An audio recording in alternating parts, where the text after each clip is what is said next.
Tonight we're going to talk about lies in the textbooks. One of my few idiosyncrasies is I collect public school textbooks. I have hundreds of them. I just brought a few with me tonight. Since I taught biology and earth science and physical science for years, it's always been fascinating to me to study these books and see how different people, present the subject. And so we're going to talk about some of the lies in the textbooks. I think one of the most important things in my seminar is this session. We're going to try to cover a lot more material than normal, though, about what's in these textbooks anyway. I start off in my seminar giving an illustration to make the point. I'll give it here so you can see how this fits in perspective. It has always amazed me, after teaching school for 15 years, how two people can look at the same thing and come to opposite conclusions of what they're seeing. Two people look at Grand Canyon. They're both looking at the same canyon. And one of them says, "Wow, look what the Colorado River did for millions and millions of years." The Bible-believing Christian stands there, looks at the same canyon, and says, "Wow, look what the flood did in about 30 minutes. It's just a matter of how you want to look at it. Same canyon, two different ways to look at it. Textbook says, over millions of years, the Colorado River has carved the Grand Canyon from solid rock. Now, just hold on a second. Does he know that, or does he think that? He doesn't know that. He thinks it took millions of years to form the Grand Canyon. I do debates all the time. Last night on the show, we were on the radio all night long till 4 in the morning. Several of the folks that called in were talking about, oh, Grand Canyon took millions of years to form. No, it didn't take millions of years to form. I tell them in the debates, this one professor said, obviously, Mr. Hovind, it took millions of years to make the Grand Canyon. I said, well, sir, did you know if you built a dam across Grand Canyon, a huge lake would fill in behind it, covering several states. I mean, it would be a gigantic lake. Of course, it'd take a lot of dirt to fill in the canyon, but still, it would back up a giant lake behind it. This picture with the white shows, that's what's called the snow line. Between these two red lines is what's called the Kaibab uplift. Now, Grand Canyon, it cuts right across the middle of a ridge, sort of like a long, narrow mountain called a ridge. If you push the carpet up against the wall, it would wrinkle. That would make a ridge. Grand Canyon is a slice right across a ridge called the Kaibab uplift, K-A-I-B-A-B, Kaibab. The top of the Kaibab uplift, that ridge, is roughly 7,000 or 8,000 feet above sea level. Way up there. Now, the bottom of the canyon, where the river is only 1,800 feet above sea level, so it's more than 1 mile deep. Absolutely gigantic canyon. How many of you have ever seen the Grand Canyon? Huge hole in the ground. Unbelievable. 180 or 200 miles long between those two red lines. This is a picture from a satellite. The river enters the canyon up at the far right corner at 2,800 feet above sea level. And the river flows down to the bottom and left is the way it would flow from this angle here. So what we have here, as the river enters the canyon, it flows downhill, of course, and ends up at 1,800 feet above sea level. It drops about 1,000 feet. During that time, the ground is rising up. The Kaibab uplift is going uphill. Interesting. So I told this professor in this debate one time, I said, sir, did you know the top of the canyon is higher than the bottom? He said, yeah. I said, did you know the river only runs through the bottom? He said, so? I said, sir, the top of the canyon is higher than where the river enters the canyon by over 4,000 feet. Rivers don't flow uphill. There's no delta. Where's all the mud that washed out of there?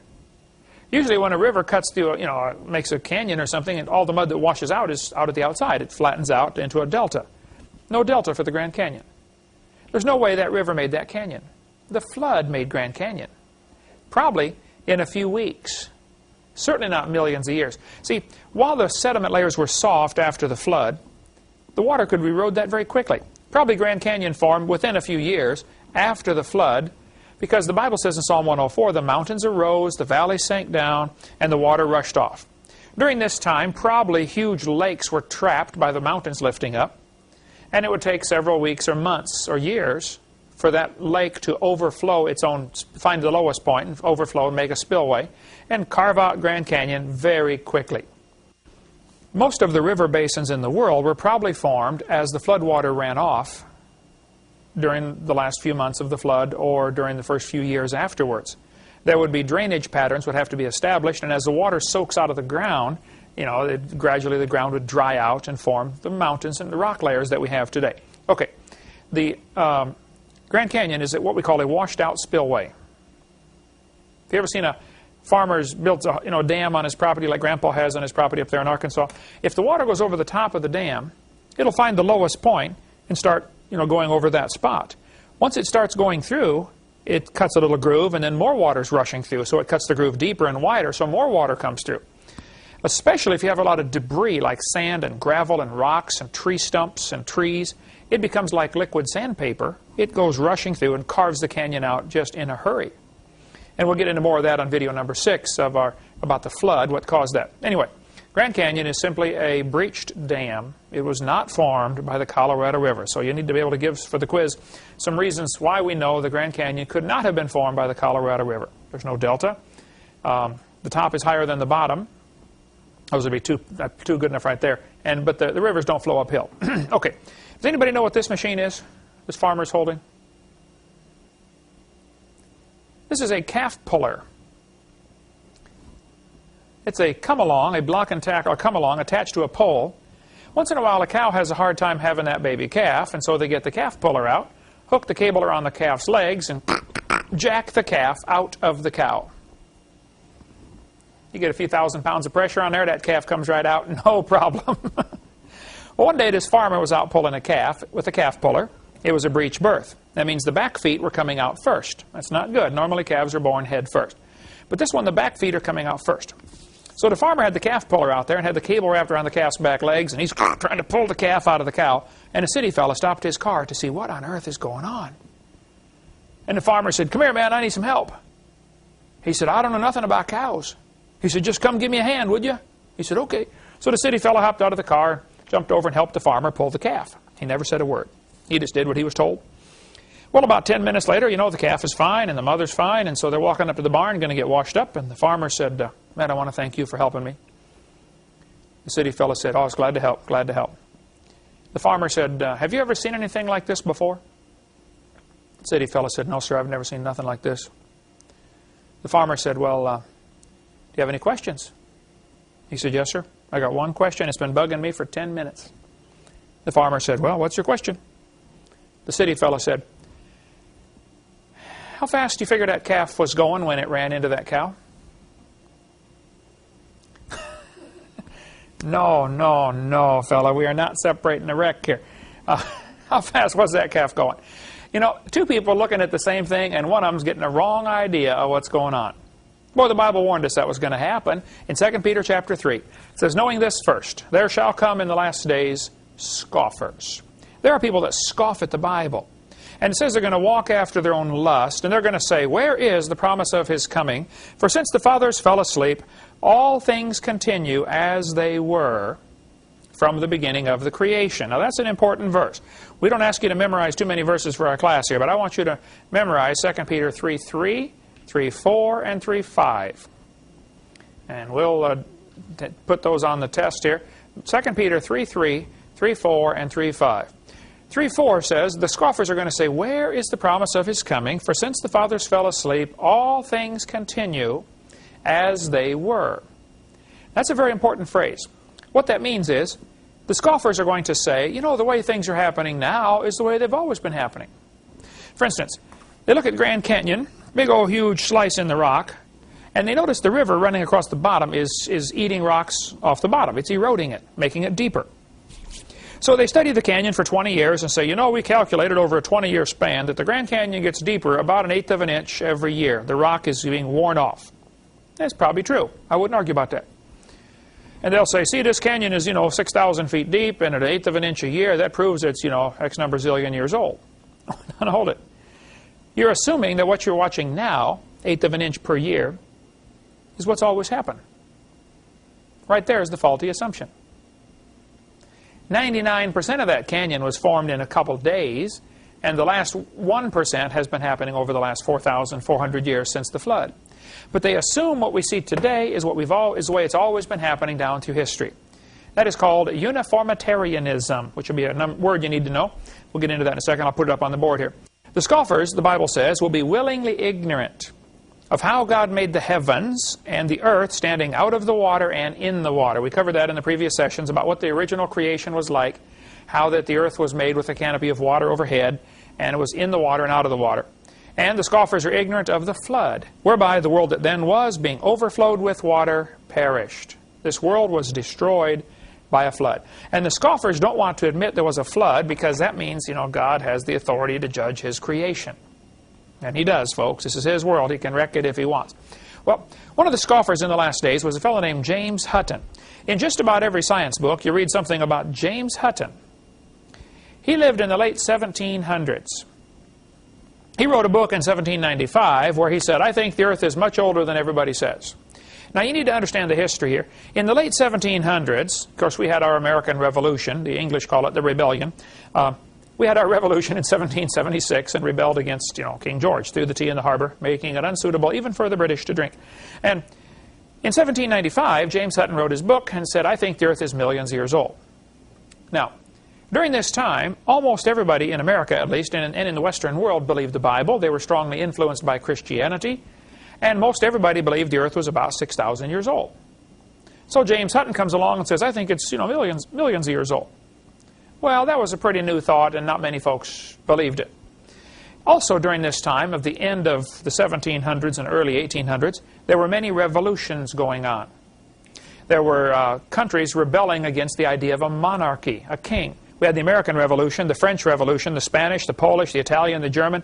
What was happening was people were throwing off the king as a form of government. Now, the Tsar in Russia was the equivalent to a king up until 1917, right?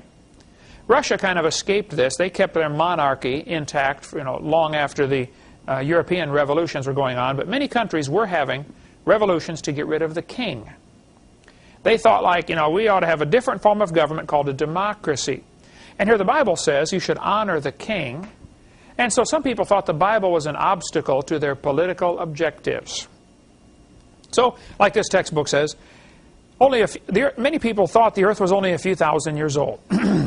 But in the 1700s, a Scottish scientist named James Hutton estimated the earth was much older. He used the principle of uniformitarianism. There's the word you need to know. Uniformitarianism means the way things are happening now is the way they've always been happening. The slogan is often put like this: the present is the key to the past. And that's what they say. Uniformitarian means the present is the key to the past. In other words, if Grand Canyon is getting deeper a little bit every year, well, then that's the way it's always been happening. Actually, the Bible is the only reliable key to the past. But one of these scoffers, James Hutton, wrote his book, and he kind of developed this idea of uniformitarianism.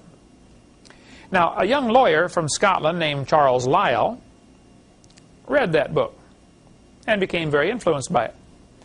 Charles Lyell, and you need to know his name, Charles Lyell, the Scottish lawyer, hated the Bible. He lived in the early 1800s. He read James Hutton's book and was influenced by it. Charles Lyell wrote this book, Principles of Geology. I've got all 3 volumes of his all thoroughly marked up in my library. But in this book, written in 1830, Charles Lyell is the primary fellow responsible for developing what is called the geologic column. And in his book, he mocks Scripture. Now, you have to understand, during the early 1800s, most people believed the Bible, so you had to be careful if you were going to attack the Bible. You didn't just come out and blast it like the atheists did last night on the radio program, and the calls you got last night, Marla, on the skeptics calling in saying, oh, you're so stupid to believe the Bible. Back in 1800, man, you didn't do that, because 99% of the population believed the Bible.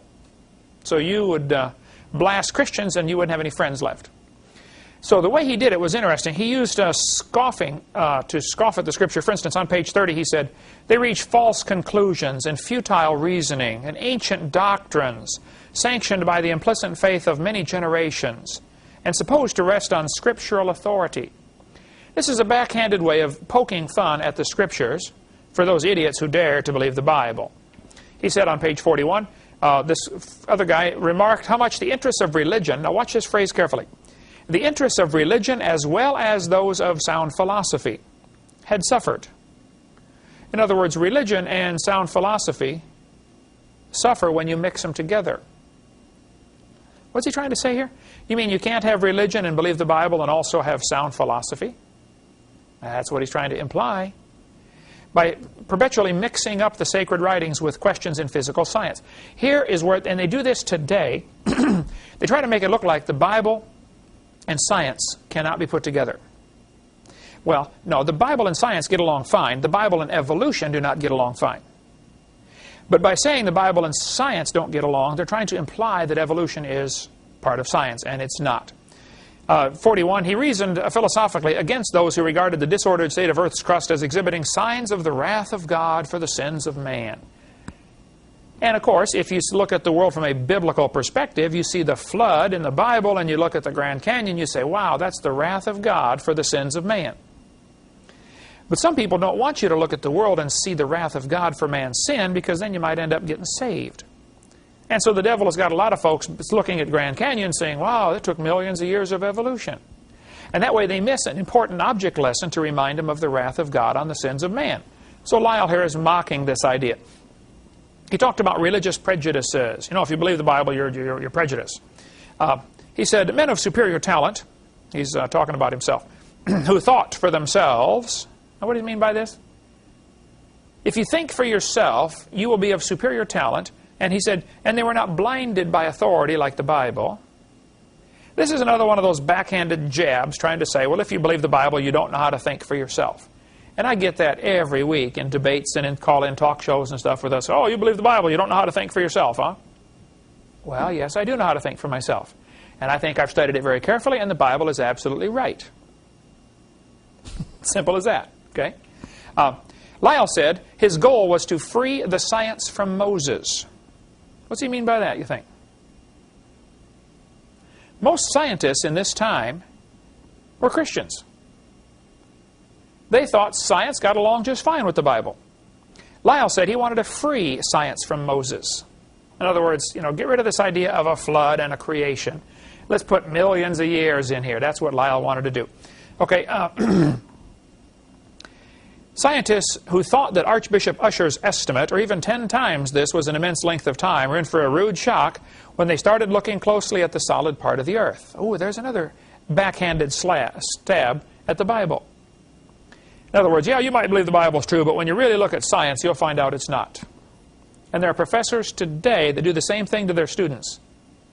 They're going to say, oh, you believe the Bible, huh? Well, by the time you get done with this class, we'll show you the truth. That's just the attitude they have. That science doesn't go along with Scripture, but it certainly does. Lyle, in the early 1800s, developed, along with some other fellows, he developed the geologic column. How many have ever heard of the geologic column before? This was the time when they divided the earth up into layers, you know, Cenozoic, Mesozoic, Paleozoic, Archaeozoic, and all this stuff. They further divided it into different periods like the Jurassic, the Cretaceous, Jurassic, Triassic. Each of these names, most of these names, comes from a section in England. Like the Devonian, for instance. There's a Devonshire, England. I believe it's called Devonshire. And they named it after that section. Most of the names come from a section of England where they were digging around finding these layers of, you know, chalk or something. Cretaceous, Cretia, means Latin for chalk. And so they find a layer of chalk, and they call that the Chalk Age, the Cretaceous Age. I don't know what the rest of them mean, but you can look it up in any dictionary. But each of these layers was assigned, during this 1800s, a name, an age, and an index fossil. How many saw the movie Jurassic Park, named after the Jurassic layer? Did they have that in Ukraine, Jurassic Park movie? Did you see this? No? Oh, scary movie. Did you see it, Tanya? You haven't seen it either? I think we have it. You can take it home and watch it. You'd enjoy that. The layers then were assigned an age and a name and an index fossil. Now this is very important. This was all done during the early 1800s. This geologic column is the Bible for the evolutionist. It can only be found one place in the world.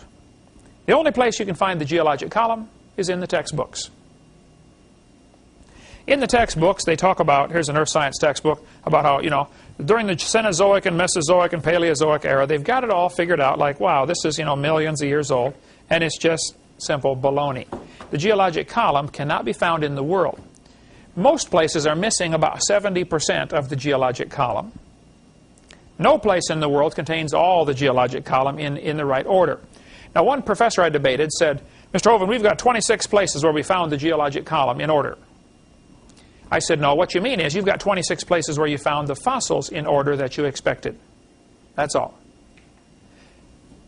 This textbook admits if there were a column of sediments, unfortunately, no such column exists. There is no geologic column. So that'll be a quiz question. Where can you find the geologic column? In the textbook. The only place it exists. Now, it is true the Earth has many layers. That's not the question. I've been to Grand Canyon and Royal Gorge. And remember Royal Gorge? We fired the airplane off of there, flew down for about 4 miles. I've been to lots of these canyons, been to all 50 states now, and I've been to Snake River Valley in Idaho a couple months ago. There's no question the Earth has layers. The question is, how did it get that way? Now, I want you to look at these layers in Grand Canyon and answer this question. If each of these layers is a different age, don't you think there'd be some erosion marks in between the layers? I mean, if the top layer sat there for 4 million years waiting for the next one, why aren't there some erosion marks in between the layers?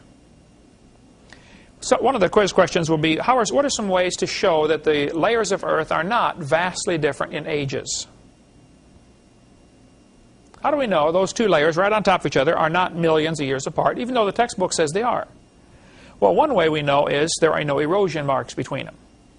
Another way we know is we find polystrata fossils. Poly means many, P-O-L-Y.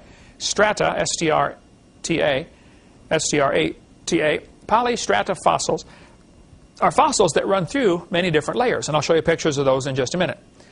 See, the layers were really formed during the flood. If you take a jar of dirt and shake it up, put some water in it, shake it up and set it down, it'll settle out just like this. You get gravel goes to the bottom, and then sand, and then silt, and then clay. And then very slowly the fine particles end up on top because they're going to float around in the water for hours till they finally land. During the flood of Noah, you get the very same sorting process. We get into lots more on that on video number 6. I was preaching in Union Center, South Dakota years ago. Marlissa, you would have been about 10, 12 years. That's right, 12 years old. Union Center is right there. You can't even find it on the map. 40 people in the whole town. 38 of them came to church. We had a revival, man. Turned up the whole town. I don't know where the other two were. Out pulling a calf, I bet. But the preacher said, hey, Brother Hovind, let's go down to Rapid City, South Dakota. They've got a museum there with a bunch of dinosaur bones in it. I said, all right, man, I like dinosaurs, so let's go. So we all piled in the cars and vans, and we drove down to Rapid City, South Dakota. We got down to this museum. It's called the School of Mines Museum in Rapid City, South Dakota. We walk in the door, and this older fellow met us, and he says, folks, would you like me to give you a tour? I'm a guide here. We said, sure, that'd be great. The first place we stopped on the tour was the geologic time scale. They've got this chart all lit up behind glass. We stopped and we stood by that chart for a while. He said, now folks, this layer of rock right here is about 70 million years old. My daughter, Marlissa, said, sir, how do you know that layer is 70 million years old? He said, well, that's a good question, honey. We determine the age of the layers by the types of fossils they contain. They're called index fossils, and this layer had dinosaur bones in it, so it must be 70 million years old. She said, okay, thank you, sir. We walked around the other side. We're standing over here, and the guide said, now, folks, these bones right here are about 100 million years old. My daughter raised her hand again. She said, sir, how do you know how old those bones are? He said, that's a good question, honey. We determine the age of the bones by which layer they come from. She said, excuse me, sir. When we were standing on the other side, you told me you knew the age of the layers by the bones, and now you're telling me you know the age of the bones by the layers. She said, isn't that circular reasoning? I thought, wow, a chip off the old block. That guy had the strangest look on his face. It was almost as if he were thinking. He looked at me. I wasn't about to help him. He looked at my daughter. He said, you know, you're right. That is circular reasoning. He said, I never thought of that before. That poor fellow drove 50 miles one way that night to hear me preach in Union Center, South Dakota. The crowd swelled to 39. We set up a chair in the aisle. Afterwards, we talked for almost an hour. He said, Dr. Hovind, do you mean all this stuff about geology I'm teaching is wrong? He said, I teach this stuff at the college. I said, oh, no, sir, I like geology. You've learned the names of all the minerals. Man, just that's a good trick, folks. There's 1,200 different minerals. Some have names about that long. You've learned the hardness test, the Rockwell test, the scratch test. I said, no, sir, that's all good. And by the way, if you're going to speak or do something on creation science, you need to learn some basic geology. For instance, different minerals have different hardnesses. Talc is the softest. It's the softest mineral there is. As a matter of fact, it's so soft, you can grind it up and make powder out of it. Anybody know what they call it when you do that? Talcum powder, right. The hardest one is which one? Hardest mineral. Diamond. I don't have a diamond, or I'd show you, but diamond is hardness of 10. Talc is hardness of 1. Everything in between has a number between 1 and 10, obviously. For instance, your fingernail is about a 3. So with your fingernail, you could scratch talc. You couldn't scratch a diamond. A diamond would scratch your fingernail because it's harder. Whichever one scratches the other one, that's the hardest one. So, for instance, a pocket knife is the hardness, can you read that, about a 5.5? So, a pocket knife, its hardness of 5.5 will scratch a penny, which is a hardness of 3. Copper is, that's how hard it is. They rate it 1 to 10. Whereas a diamond would scratch a pocket knife because the diamond is harder. And that's the hardness scale, it's called. This is one of the tests they use to determine if you find a mineral, you say, what is it? Well, one thing is to find out the hardness. Another is find out the density, you know, how compact it is and stuff like that. Doesn't matter. Anyway, there's a lot of different minerals. So this professor, I said, no, sir, you've learned a lot of good things about geology. You learned the names of all the minerals, the hardness test, all this. I said, yes, sir, that's all good. No problem there. But as far as the layers being different ages, I said, yes, sir, it's all baloney. Those layers are not different ages. It's all based on what we call circular reasoning. Let me cover this real quick and we'll take a break. Circular reasoning. This fellow said in about 1830, Charles Lyell, some other guys, independently developed a biostratigraphic technique. That's a fancy word for a geologic column. For dating Cenozoic deposits based on, watch this, they dated the deposits based on the proportions of living and extinct species of mollusk shells. So if you find some clam shells in a layer of rock, you would say, oh, you know, to change from this kind of clam to this kind of clam would take millions of years, so this must be millions of years older than this one. They start off with the assumption that evolution happened and that the clams slowly changed from one kind to another, and then they dated the layers based upon the clam shells found in those layers. The article continues, strangely, little effort has been made to test this assumption. This failure leaves the method vulnerable to circularity. In other words, circular reasoning. Use one to prove the other. Back and forth. Here's a textbook, page 306. They say, you should date the rocks by the fossils. Look what it says in yellow. The layers of rock can be dated by the types of fossils they contain. Now what does that say? You date the rocks by the fossils. On the next page it said, scientists have determined the relative times of appearance and disappearance of many kinds of organisms from the locations of their fossils in sedimentary rock layers. Ooh. Now they're telling us that you date the fossils by the rocks. On the last page they told us to date the rocks by the fossils, and now you date the fossils by the rocks. It is circular reasoning. The intelligent layman has long suspected circular reasoning in the use of rocks to date fossils and fossils to date rocks. The geologist has never bothered to think of a good reply, feeling the explanations are not worth the trouble as long as the work brings results. This guy said, it cannot be denied from a strictly philosophical standpoint that geologists are here arguing in a circle. The succession of organisms has been determined by a study of their remains embedded in the rocks, and the relative ages of the rocks are determined by the remains of the organisms that they contain. Even Encyclopedia Britannica can figure it out. It's circular argument. Use one to prove the other. Ever since William Smith at the beginning of the 19th century, fossils have been and still are the best and most accurate method of correlating and dating the rocks in which they occur. Apart from very modern examples, which really are archaeology, by the way, it's a good time to point out, archaeology is dealing with the past few thousand years. If you're going to dig up an Indian civilization, you're an archaeologist. Whereas if you want to get into anthropology, the study of ancient things, then that would be an anthropologist, which is mostly an art form, not a science. That's study of things that are supposed to be millions of years old. Okay, this guy said, I can think of no cases of radioactive decay being used to date fossils. That's an interesting quote here. In other words, they don't date fossils by their carbon dating or potassium argon dating. They date them by the geologic position. Which layer did you find it in? Oh, well, then it's so many million years old. We'll get into a few more quotes on circular reasoning right after the break, and then show you some of the polystrata fossils that have been found right after our break.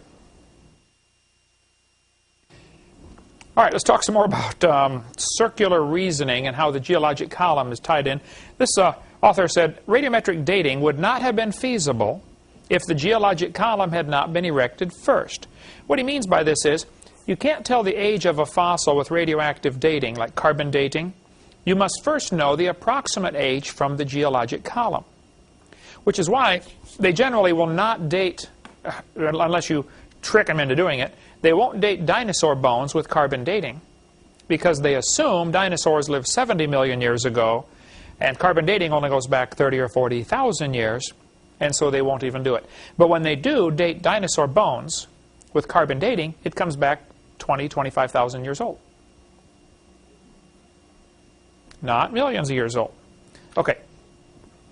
This Niles Eldridge is director of the American Museum of Natural History in New York, a strong believer in evolution. He spoke at University of West Florida. I went and heard him speak. He said, paleontologists cannot operate this way. There is no way simply to look at a fossil and say how old it is unless you know the age of the rocks it comes from. What's he saying there? You find a fossil, you have to know how old the layer of rock is. He said, and this poses something of a problem. If we date the rocks by their fossils, which is how it's done, how can we then turn around and talk about patterns of evolutionary change through time in the fossil record? Again, he's admitting circular reasoning. I like this one. The rocks do date the fossils, but the fossils date the rocks more accurately. I don't see how they can't see this. Stratigraphy cannot avoid this kind of reasoning if it insists on using only temporal concepts because circularity is inherent in the derivation of time scales. This guy said the charge of circular reasoning can be handled several ways. It can be ignored as not the proper concern of the public. In other words, you can say, well, it's none of your business how we date the rocks. We know what we're doing. We're the professionals. It can be denied by calling down the law of evolution. It can be admitted as a common practice, or it can be avoided by pragmatic reasoning. But I'm telling you, it is based on circular reasoning. This Larry Azar said, are the authorities maintaining on the one hand that evolution is documented by geology, and on the other that geology is documented by evolution? Isn't this a circular argument? I like the name of the article. Biologists, help. You need some help, all right. I like to ask evolutionists the question. I say, now fellas, your geologic column contains limestone, sandstone, shale, sandstone, limestone. You know, limestone is scattered throughout there several times. Limestone is used as a building block. You can see me by a big brick building up in Indiana made out of limestone. It's a pretty hard rock, not quite as hard as, concrete, but just about as close. Limestone is obviously made from what's called a sedimentary rock. That means it was deposited out of water. It's made from sediment. Like if the bottom of a mud puddle hardened into a rock, that would be sedimentary rock, made from sediments. Limestone is obviously, as a matter of fact, the whole geologic column is made of sedimentary rock. I like to ask him the question, how do you tell the difference between 100-million-year-old limestone and 600-million-year-old limestone? If I handed you a piece of limestone and said, how old is it, how would you know? They're both limestone, same kind of rock. Well, there's only one way they can tell the difference, that is by the index fossils. If your limestone contains a dinosaur bone, well, then it's 70-million-year-old Jurassic limestone. However, if it contains a trilobite, it's going to be 600-million-year-old Cambrian limestone. They date the rocks based on the fossils they find in it. Here's a trilobite. I've got a bunch of them in my office there. This textbook says, matter of fact, my textbook might be right here. If not, it's in my office there. Okay. He says, trilobite fossils make good index fossils. If a trilobite, such as this one, is found in a rock layer, the rock layer was probably formed 500 to 600 million years ago. Okay, now why do they think trilobites indicate the rock is 500 million years old? Well, because they started with the assumption that trilobites evolved first. See, the oldest life form, according to their thinking, is supposed to be 600 million years old. Well, if trilobites came first, we have a real problem. Here's a human shoe print where a guy has stepped on a trilobite. Now, according to their thinking, humans didn't get here till 3 million years ago. They didn't start wearing shoes till about 10,000 years ago. So how can you have a human shoe print on top of a trilobite? Now, some have tried to argue that this is not a shoe print, it's a natural break in the shale. This kind of rock, called shale, splits very easily. And they say this is just a natural break, that's not really a shoe print. Well, Mr. Meister from Carnes, Utah, who found it, took it to quite a few geologists. Dr. H.H. Doling of Utah's Geological Survey certified it is not a fake. Reader's Digest, Mystery of the Unexplained talks about this.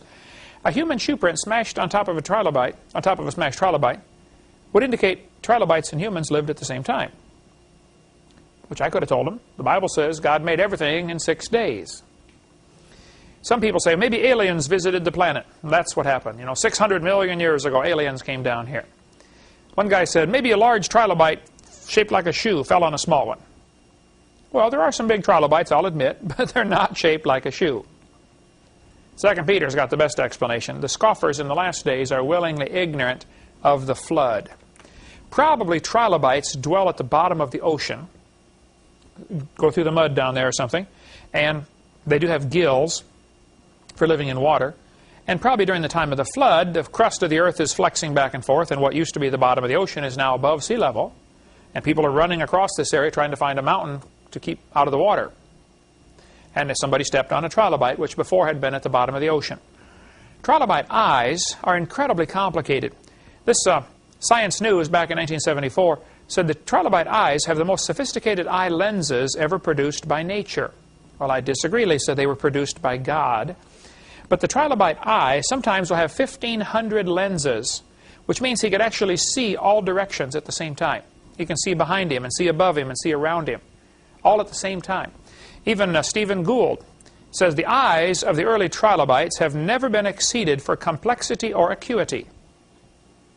Well, now, if they're the first animal to evolve, or one of the first, don't you find it kind of interesting they've got the most complicated eye in the world? There might be some animals like trilobites still alive. I talked to Joe Taylor today at Mount Blanco Museum in Texas. They've got a great display of fossil trilobites, including many that are found in the folded position. What happens when a trilobite dies, it folds up, or rolls up. How many have seen the little bugs we have here in Florida? They roll up, like call them a roly-poly. A little round pill bug, they're called. As soon as you touch them, they roll up, looks like a little BB. You know what I'm talking about, the little gray things? Yeah, called a pill bug. Trilobites do that also. When they get scared, they roll up, so their shell protects them on all sides. Many trilobites are found fossilized flattened out. Some are found fossilized rolled up. Many millions are found fossilized halfway. They started to roll up and died. Now think about it. Mount Blanco Museum has a display of trilobites where there's 2 of them that are laid out flat like they're walking. The one in front of them is halfway rolled up. Something caught them in a catastrophe happened. Probably an incredible water temperature change during the time of the flood. You'd have the fountains of the Great Deep breaking open, hot waters rushing into certain areas, killing these animals before they can even think of what's going on. They don't even have time to curl up. They just die in the flattened out position. This rock is called it contains a fossil called a graptolite. Now the graptolite is the New York state fossil. Every one of the 50 states has a state bird, a state flower, and a state fossil. Graptolite is from New York, just north of Pennsylvania, Becky. I don't know what Pennsylvania's fossil is. Would you know that? You lived there. You don't know? Okay. This rock is supposed to be 410 million years old. Now this means if you find a rock and it contains a graptolite, the professor will date it at being 410 million years old. Not because he knows how old the rock is, but because he knows it contains a graptolite, and they're supposed to have lived 410 million years ago. Index fossils determine the age of the rocks. Well, this was all working fine until 1993, when they found graptolites are still alive in the South Pacific. Well, now hold it. If they're still alive, maybe that means they could live in any rock layer. That means they were probably alive 1,000 years ago, doesn't it? and 5,000 and 10,000 and 50,000. So maybe all the dating we've done of rock layers based on index fossils is baloney. And it is. Didn't happen. The textbook says, a fish with lobe-finned. Now, you'll need to know this one, a lobe-finned fish. What that means is it's got a little short arm and then a fin. So what is a lobe-finned fish? Should be a quiz question. That's a fish that has a short arm before the fin attaches to the body. The textbook says lobe-finned fish are index fossils for 325 to 410 million-year-old rock. Well, now, just hold on a minute. Lobe-finned fish are still alive. Look at the fins on this fish. This is called a coelacanth. The coelacanth was discovered in 1938. A guy accidentally discovered one at a fish market in Madagascar, I believe. Realized, wow, this is a coelacanth. A fish that has a little short arm and then the fin grows out. And so they've since found quite a few coelacanths. Several aquariums have them. They apparently live very deep in the ocean, in the Indian Ocean. They've been discovered in Indonesia and in India, and off the coast of India, and off the coast of Madagascar, Africa. Mostly the Indian Ocean. I'm not aware of them being anyplace else. But the coelacanth, when they found it, and here the textbooks had been telling the kids this is, 70 million years old. Well, they found the coelacanth still alive, and the guy said, wow, look at this. One survived for 70 million years. It doesn't even enter their mind that, wait a minute, maybe your geologic column is baloney. See, they have to defend that geologic column. You don't dare question that because you lose your job. So instead, they'll say, wow, some survived for 70 million years. They do the same thing when they find a living dinosaur. Wow, some of them survived for 70 million years. They just don't get it. Textbook says, dinosaurs lived 70 million years ago. Now, wait a minute. Dinosaur blood was found inside the bone. Cut open a dinosaur bone and they could still see the blood cells in there. Don't you think the blood cells would rot in less than a few million years? Video number 2, we have some more on dinosaurs and humans still living together, of course, what we just covered in the last part. This is a biology book. Let's see, I don't think I brought that one, did I? Nope. Campbell? No.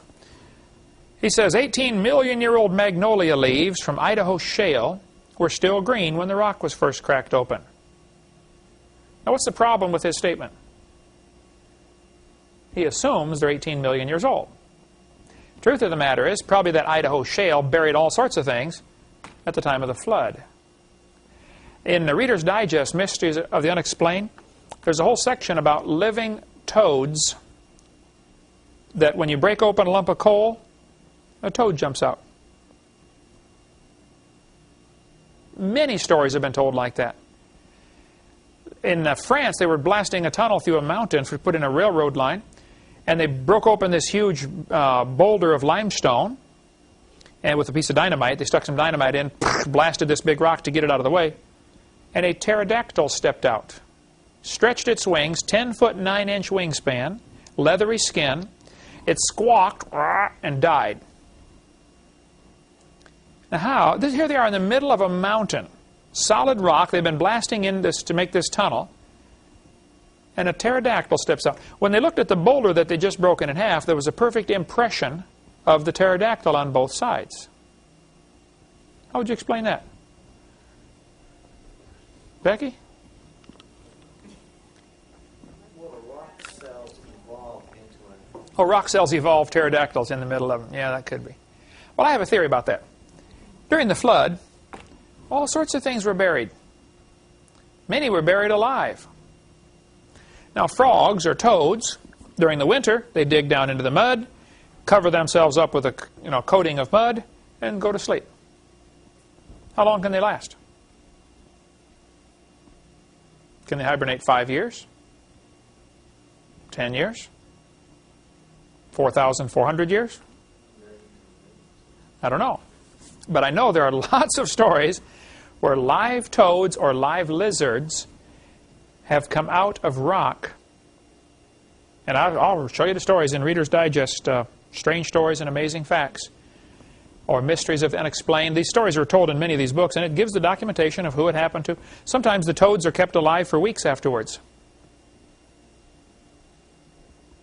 I think the flood's the only explanation for that.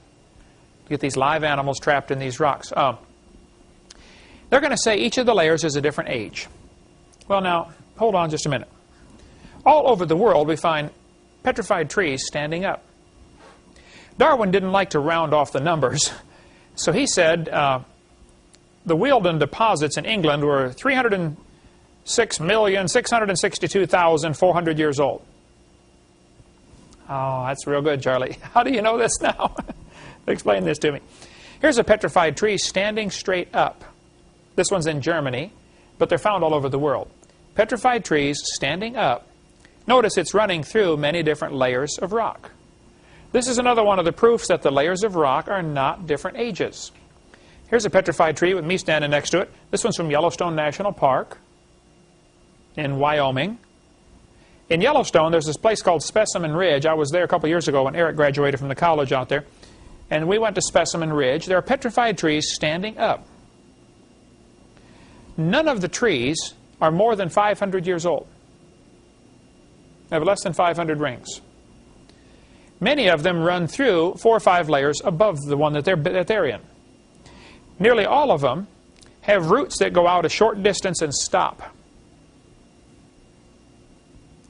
If a hurricane came through town here and knocked trees down, it would knock the tree over and pull up a root ball. Does it get all the roots out of the ground? No, it breaks them off, doesn't it? It'll break them off, you know, depending on how strong the root is. It'll break it off somewhere. And you end up with a root ball. Now, during the flood of Noah, I bet there were zillions of trees that were ripped out by the roots, floated around, and redeposited. They float along, and the water slows down, so they stop and settle to the bottom. And then a new layer of mud comes over the top. And then another layer of mud, and then pretty soon some more logs float by, and they end up getting deposited. You ended up with 27 consecutive layers of logs, of tree stumps, at Specimen Ridge, Wyoming, in Yellowstone.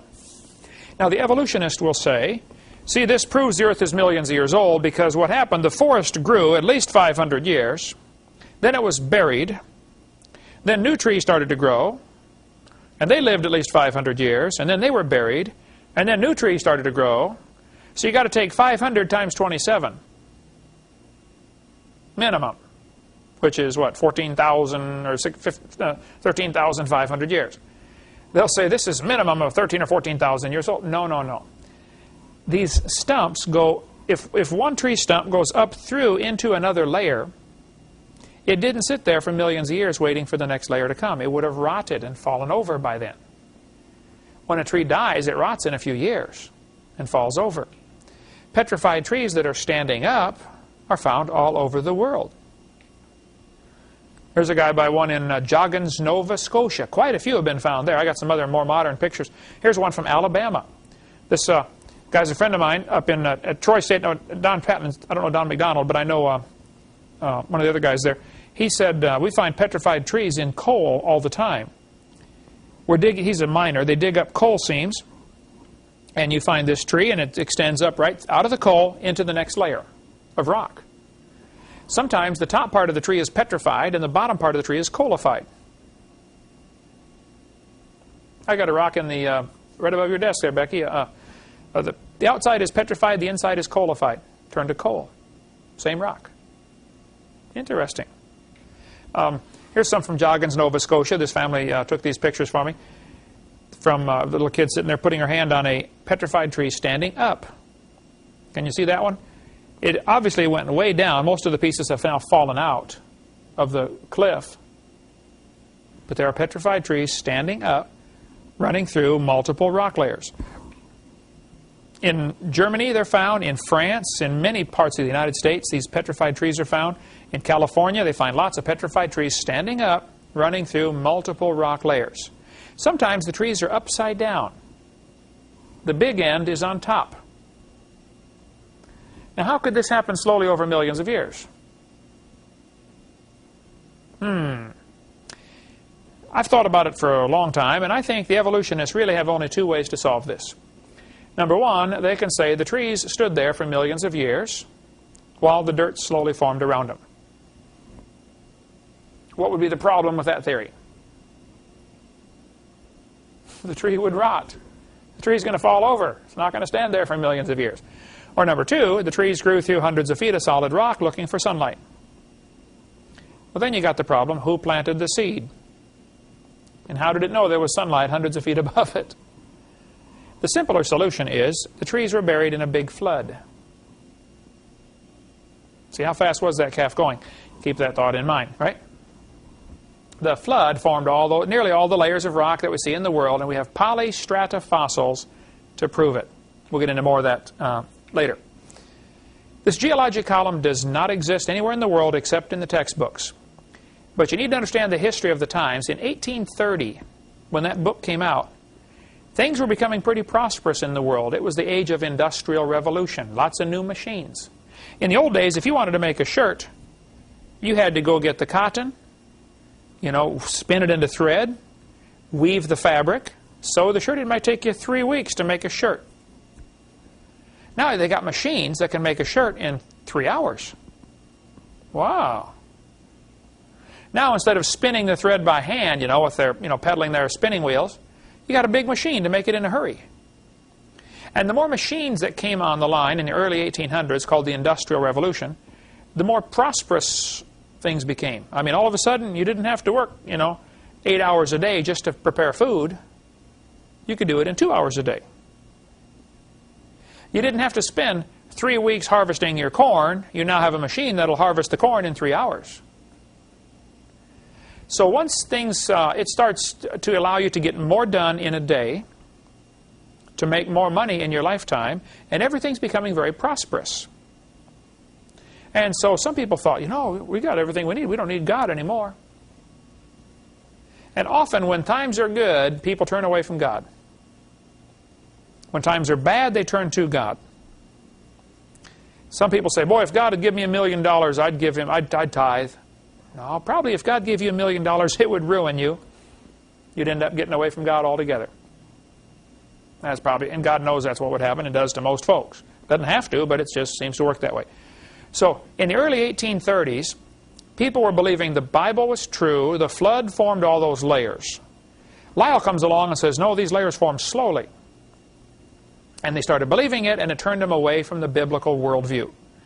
And all of this had a very profound influence on a young fella named Charles Darwin. Charles Darwin went on a boat ride in 1831. The boat was called the HMS Beagle. And that boat ride, while he's sailing around, he had just graduated from Bible college. And he brought some books with him to read. One of the books he brought was Principles of Geology, written in 1830. Here it is the next year, 1831, and Darwin brings this book. That book, as he read it on that voyage, changed his life forever. And we'll talk next class about what happened to Charles Darwin in the early 1830s. Coming up next week. Thank you for joining us.